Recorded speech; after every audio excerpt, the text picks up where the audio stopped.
नमस्कार दोस्तों, मैं हूं B.R. चौधरी और आज हम पढ़ेंगे हिंदी व्याकरण। जैसा कि आपको विदित है कि हम हिंदी व्याकरण को लगातार कंटिन्यू कर रहे हैं, तो आज का हमारा टॉपिक रहेगा हिंदी व्याकरण का वाच्य, जिसे इंग्लिश में वॉइस कहते हैं।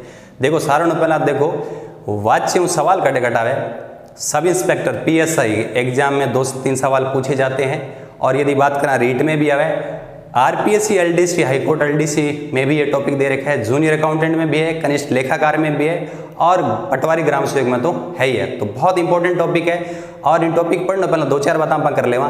देखो मैंने अनुभव किया है ये कि हिंदी पढ़ने वाले 5-6 सालों से जो स्टूडेंट हिंदी पढ़ रहे हैं, और उनके भी इस टॉपिक में काफ़ी समस्याएँ होती है, क्योंकि जनरल किताब के अंदर 20-30 पेज को मैटर है। तो पहले पेज पढ़ना स्टार्ट करें, लास्ट पेज में पढ़े तो पढ़ता पढ़ता 3 घंटा लग जाए, और यदि आप कोचिंग में पढ़ा तो लगभग ये मान के चलो 7 दिन साल जाए, बच्चे ने ध्यान ही को घटूँ स्टार्ट करो घटे खत्म हो, उस टाइम लगता है कि समझ में आ गया। जब एग्जाम में पेपर करने बैठा तो सवाल गलत हो जाता है। मैंने प्रयास किया है पूरा ढंग से पढ़कर और उसका चिंतन मंथन करवा के और पूरा उसका निचोड़ निकाले। 5 मिनट लगेंगे, 5 मिनट आप ढंग से इसको समझ लोगे तो इस टॉपिक से जुड़ा हुआ आपका एग्जाम में एक भी सवाल गलत नहीं होगा। बहुत सिंपल है, बहुत छोटा है, 2-3 बातें याद रखनी, इसके अलावा कोई बात है ही नहीं इस टॉपिक में। तो आओ शुरू करा। आपने टॉपिक को नाम है वाच्य, जेकन आप इंग्लिश में बोला वॉइस। दूसरी बात अपन याद रखनी है, वाच्य पढ़ने पहले अपन बेसिक जानकारी है, हिंदी में वाक्य बोला, इंग्लिश में सेंटेंस बोला, बिंग है अंदर कर्ता और कर्म की पहचान। बहुत से लोगों को कर्ता और कर्म की पहचान ही नहीं आती। देखो मैं हिंदी और इंग्लिश को थोड़ा सागे बता दूं, क्योंकि कुछ लोग इंग्लिश भी पढ़ रहे हैं तो वो थोड़ा देख लो। कोई भी सेंटेंस, इंग्लिश में बोला सेंटेंस, हिंदी में बोला वाक्य, तो कोई भी सेंटेंस है वाक्य में सब्जेक्ट, जेकन हिंदी में बोला कर्ता, doer of the work subject, कर्ता एक व कर्म, जेकन इंग्लिश में बोला ऑब्जेक्ट। इन सेंटेंस में अपन पहचान किया करनी है। देखो कोई भी सेंटेंस है, बी मथे हु को आंसर ढूंढो, हु। कोई भी सेंटेंस है यदि कर्ता फाइंड आउट करना है तो हु मतलब कौन। उस सेंटेंस में कौन का आंसर है, तो मान लो कौन का जो आंसर होगा वही क्या होगा, आपका उत्तर होगा वही क्या होगा, कर्ता। जैसे राम ने पत्र लिखा, किसने पत्र लिखा, है ना। राम क्रिकेट खेलता है, कौन खेल रहा है, राम, तो राम इसमें क्या हो जाएगा, सब्जेक्ट। हु कौन का आंसर क्या हो जाएगा आपका, सब्जेक्ट। अब बात करेंगे कर्ता, अब बात करेंगे कर्म की, इंग्लिश बोला ऑब्जेक्ट। सब्जेक्ट में तो कोई ज्यादा दिक्कत नहीं, ऑब्जेक्ट में कई बार प्रॉब्लम आ। ऑब्जेक्ट यदि थाने ढूंढना है, फाइंड आउट करना है कर्म, तो थे भी सेंटेंस सवाल कर लियो व्हाट एंड हुम, क्या और किसे। क्या और किसे का आंसर उस सेंटेंस में है तो वो आंसर ही क्या होगा, उस सेंटेंस का कर्म मतलब ऑब्जेक्ट होगा। जैसे मैं आपको बताऊं कि अध्यापक छात्रों को हिंदी पढ़ा रहे हैं, अध्यापक छात्रों को हिंदी पढ़ा रहे हैं, सब्जेक्ट क्या हो जाएगा, कौन पढ़ा रहा है, अध्यापक, अध्यापक हो जाएगा सब्जेक्ट। किसे पढ़ा रहे हैं, किसे, है ना, होम, छात्रों को, तो छात्रों को क्या हो जाएगा, उसका ऑब्जेक्ट या कर्म हो जाएगा। अब एक सेंटेंस में आपको बता रहा हूं, जैसे पक्षी आसमान में उड़ रहे हैं, तो बहुत सारे स्टूडेंट कहेंगे पक्षी आपका क्या हो जाएगा, सब्जेक्ट, और आसमान क्या हो जाएगा, ऑब्जेक्ट। उड़ रहे हैं क्या हो जाएगा, क्रिया। भाई गलत है, कौन उड़ रहे हैं, पक्षी उड़ रहे हैं, चलो पक्षी सब्जेक्ट हो गया। अब आसमान में बता दे ऑब्जेक्ट, गलत है। क्या और किसी का आंसर है क्या, आसमान। आसमान तो कहाँ का आंसर है, ये स्थान सूचक शब्द है, तो आसमान जो है वो ऑब्जेक्ट नहीं है। तो कुल मिला के क्या और किसी का आंसर मिले तो ही ऑब्जेक्ट होगा, अदरवाइज ऑब्जेक्ट नहीं होगा।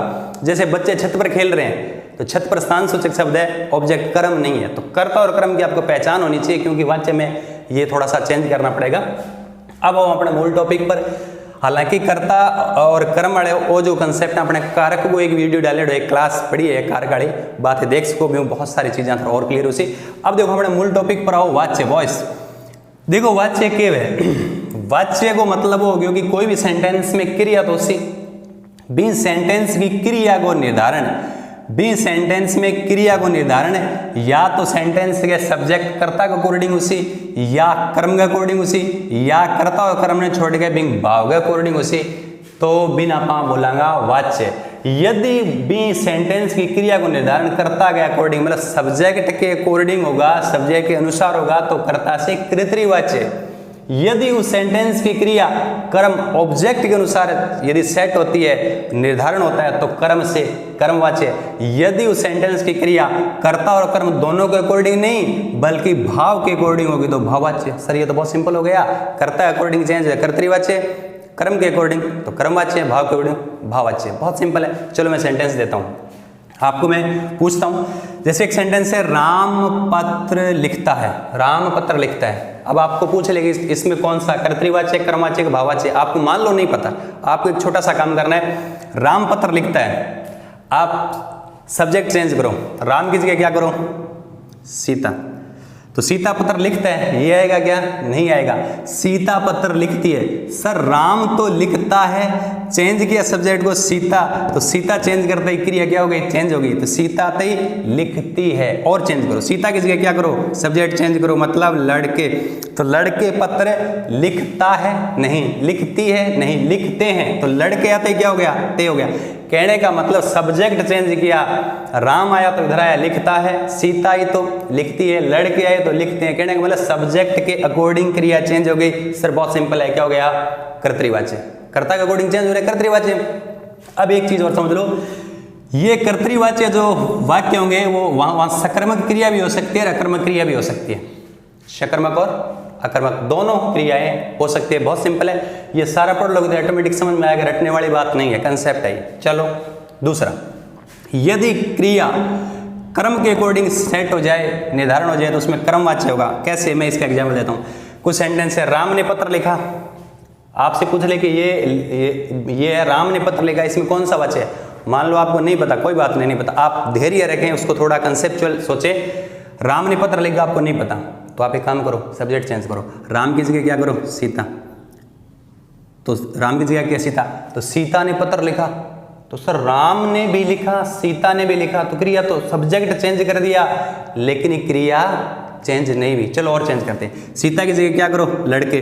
लड़कों ने पत्र लिखा। अरे सर सब्जेक्ट तो फिर भी चेंज किया, फिर भी लिखा लिखा आया। राम आया तो भी लिखा, सीता आया तो भी लिखा, लड़कों आया तो भी लिखा। कहने का मतलब सब्जेक्ट को चेंज करने से ये क्रिया चेंज नहीं हो रही। इसका मतलब हम कर्तृवाच्य तो हो नहीं सकता। चलो अब ऑब्जेक्ट पर आ जाओ, ऑब्जेक्ट चेंज करते हैं, कर्म चेंज करते हैं। कर्म को फाइंड आउट कैसे करेंगे?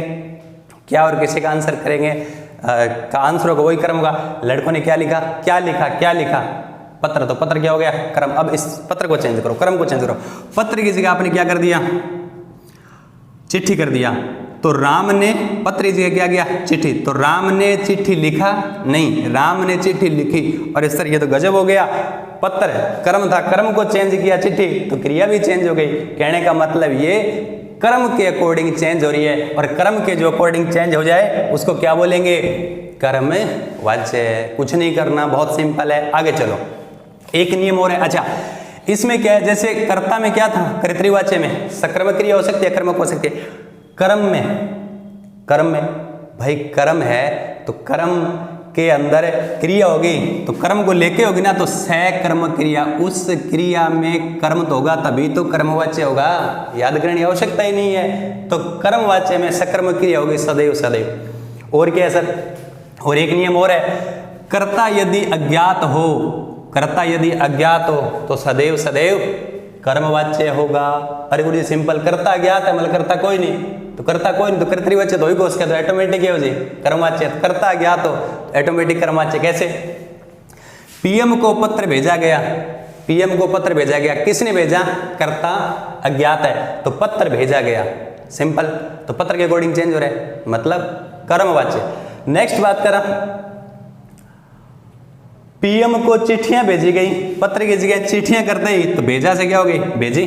तो इसमें भी क्या है? अज्ञात है, अज्ञात है कर्ता। पीएम को चिट्ठियां भेजी, किसने भेजी पता नहीं, अज्ञात में क्या आ गया? हमेशा कर्मवाच्य। फिर देखो, मामले की जांच पड़ताल की गई, मामले की जांच पड़ताल की गई, मामले की जांच पड़ताल की गई, तो सेम इसमें भी क्या हो जाएगा? आपका कर्मवाच्य। फिर देखो, कानून या कार्यालय की भाषा है, कानून या कार्यालय की भाषा है, उसमें भी ध्यान रखना। कानून या कार्यालय की भाषा में सदैव क्या होगा? कै कानून, कै कार्यालय, कै कर्म। कानून कार्यालय कर्मवाच्य, सिंपल। कैसे? यदि मूल्य सूची प्रत्येक दुकान पर नहीं लगाई गई तो सजा दी जाएगी। देखो, यदि मूल्य सूची प्रत्येक दुकान पर नहीं लगाई गई तो सजा दी जाएगी। कानूनी भाषा कार्यालय की भाषा है, तो सजा, सजा है तो दी जाएगी। और इसको ये भी चेंज कर सकते हैं, यदि मूल्य सूची प्रत्येक दुकान पर नहीं लगाई गई तो दंड दिया जाएगा। सजा तो दी जाएगी और दंड दिया जाएगा। तो कितना सिंपल है, कर्म के अकॉर्डिंग चेंज हो रहे हैं, कर्मवाच्य। इसके अलावा कर्मवाच्य में सदैव सकर्मक क्रिया होगी। भाई कर्म होगा तो सकर्म ऑटोमेटिक है, और जो है कर्ता अज्ञात या कानून कार्य इलाका यदि भाषा है तो फिर इसमें कर्म हो जाएगा। अब तीसरा बच गया भाववाच्य। ये तो क्लियर हो गया, वो न तो कर्ता के अकॉर्डिंग चेंज होगा, क्रिया के अंदर न तो कर्ता के अकॉर्डिंग होगा, न कर्म के अकॉर्डिंग, वर्ण भाव के अकॉर्डिंग, है ना, हमेशा सेट होगा। तो वो क्या कौन सा हो जाएगा, भाववाच्य। अब ध्यान रखना, भाववाच्य में एक बात आपको याद रखना है, भाववाच्य में प्राय क्रिया क्या होती है, अकर्मक होती है लेकिन सदैव नहीं। प्राय क्रिया कर्मक होती है लेकिन सदैव नहीं, और ये सदैव एक वचन पुल्लिंग वाली ही क्रिया यूज में आएगी, एक वचन पुल्लिंग। तो भाववाच्य में सिंपल सदैव एक वचन पुल्लिंग। जैसे कैसे, राम से चला नहीं जाता, पुल्लिंग है, एक वचन है, राम से चला नहीं जाता। फिर मैं राम की जगह चेंज करके देख लूं, सीता से चला नहीं जाता। सर ये हमने सब्जेक्ट चेंज कर लिया फिर भी कोई फर्क नहीं पड़ा, है ना। सीता की जगह क्या करें, लड़कों से चला नहीं जाता, सिंपल। ये सब्जेक्ट चेंज करने से प्रभाव होता नहीं, ये ज़्यादातर इस तरीके से होता है, उसे चला नहीं जाता, दौड़ा नहीं जाता, भागा नहीं जाता, गाया नहीं जाता, सिंपल होते हैं, इस तरीके के फिक्स है। फिर मैं बात करूं, राम को पढ़ना चाहिए, राम को पढ़ना चाहिए, पढ़ना ही आएगा। राम की जगह मैं चेंज कर दूं सीता को पढ़ना चाहिए, फिर भी पढ़ना ही आएगा। फिर चेंज कर दूं सीता की जगह लड़कों को पढ़ना चाहिए, तो सब्जेक्ट चेंज करने में कोई प्रभाव नहीं पड़ेगा, सदैव एक वचन पुल्लिंग। अब देखो मैंने कहा यहां प्राय अकर्मक क्रिया होती है लेकिन सदैव नहीं। इसमें देखो, राम से गाना गाया नहीं जाता, राम से गाना गाया नहीं जाता, क्या गाना कर्म है, तो याद रखना यहां कर्म आ गया। तो अपन तो पढ़ा था ये प्राय अकर्मक होती है, लेकिन ये आगे सदैव नहीं, है ना, कभी कभार सकर्मक भी हो सकते हैं। तो राम से गाना गाया नहीं जाता, तो गाया नहीं जाता, जाया नहीं जाता, चला नहीं जाता, भागा नहीं जाता, ये सारी मतलब इस तरीके के सेंटेंस किसमें आ जाएंगे, भाववाच्य में। छोटा सा टॉपिक है, मैं दोबारा थोड़ा सा आपको रिवीजन करवा दूं, कुछ भी नहीं है, घबराना नहीं है, केवल 3 ही बात याद रखनी है। वाच्य का मतलब वाक्य का क्रिया का निधान, कर्ता के अकॉर्डिंग कर्तृवाच्य, कर्म के अकॉर्डिंग कर्मवाच्य, भाव के अकॉर्डिंग भाववाच्य। अब देखो कर्ता वाला पहचान आपको पता ही है, कर्ता में याद रखना अकर्मक सकर्मक दोनों हो सकती है, कर्म में, है ना, अकर्मक हो ही नहीं सकती, सकर्मक होगी। और कर्ता अज्ञात हो, कानूनी या कार्यालय की भाषा हो, तो उसमें कर्मवाच्य। भाववाच्य मतलब सदैव एक वचन पुल्लिंग आएगी, याद रह जाएगा। इसमें ये जाएगा चला नहीं जाता, गाया नहीं जाता, तो इस तरीके से टहला नहीं जाता, तो इस तरीके के एग्जाम्पल आते हैं। तो मुझे उम्मीद ही नहीं, पूरा भरोसा है कि आप लोगों को 100% ये समझ में आ गया होगा। इसके बाद थोड़ा सा प्रैक्टिस करना, सब्जेक्ट ऑब्जेक्ट चेंज करके देखोगे तो ये टॉपिक है जो तारा हाडो हाड बैठ जाएगा, और एग्जाम में कोई भी सवाल गलत को नहीं है। तो मिलांगा बहुत जल्द नेक्स्ट वीडियो में। Thank you.